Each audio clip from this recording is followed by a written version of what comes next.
Goeienaand, good evening fellow South Africans and citizens of the world. And I have some video attached here which is taken in Kempton Park at a shopping centre called Kempton Square. And you'll actually see the location in the video. And it's a standoff between a large group of local South Africans and a large group of Nigerians who are separated by a thin blue line of police, and they're only about 50 yards away from each other, and this is basically leading up to something really, really nasty. There's no suggestion that this actually led to any direct conflict, but you can see the mood of the people is not good. And talking about that particular subject, and I have to that's a shout out to Don for the video who sent it to me. Nigeria says it will repatriate some 600 citizens from South Africa after a wave of xenophobic violence which led to tensions between the two countries. Some will leave on 2 flights on Wednesday, Nigeria's Consul General in Johannesburg told the BBC. 10 people, including 2 foreigners, were killed in the city last week when mobs attacked foreign-owned businesses. The attack started after lorry drivers staged a strike to protest against the employment of foreigners.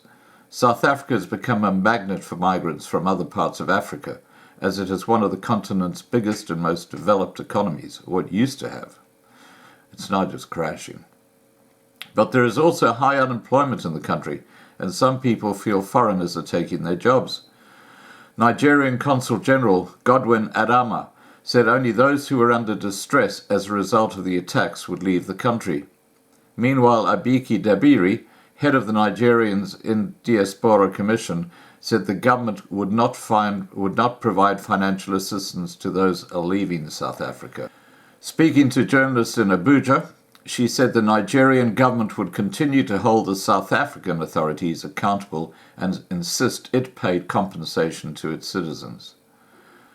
On Sunday, 2 people were killed as violence erupted in Johannesburg after a speech by Mangosuthu Buthelezi, a former leader of the opposition Inkatha Freedom Party and minister in the country's unity government after the end of apartheid.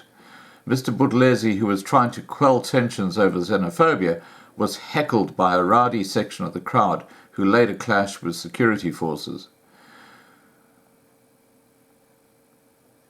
People then targeted cars and buildings which were set alight. Johannesburg Metro Police Department Chief David Temba told Eyewitness News it was pure criminality as some of the shops attacked belonged to South Africans. Earlier, dozens of men carrying clubs marched in the city singing, "Foreigners must go back to where they came from," the Sowetan Live reported.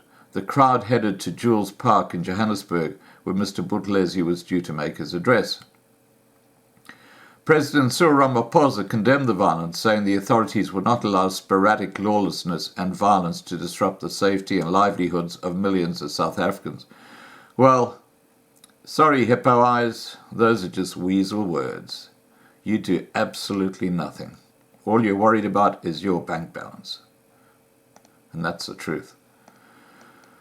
Ramaphosa added, the majority of foreign nationals in our country are law-abiding and have a right to conduct their lives and business in peace.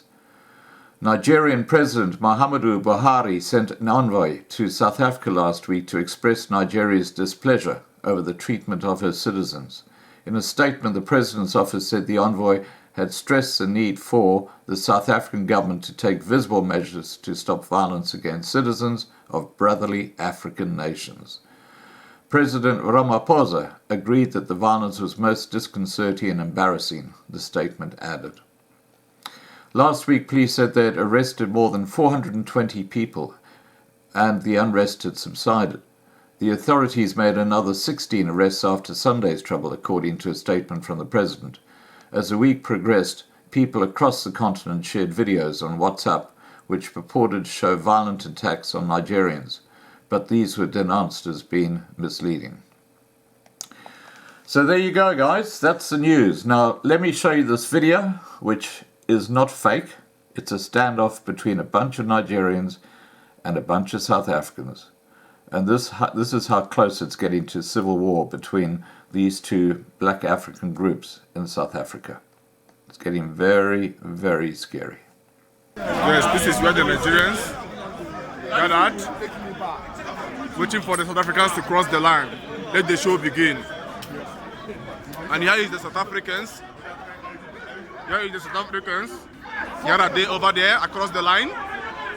And the police is in the middle of them, waiting for them to watch them, trying to wait for them to come along so that the show will begin. This is what's passing through in South Africans. Look at them. Look at them. The police are there in the middle of the show. Yeah. So Nigerians are this side. Nigerians are this side. You can see the guys with knives and guns waiting for them to show themselves. And here are the South Africans. Here are some of them there. Here are there. Here are there.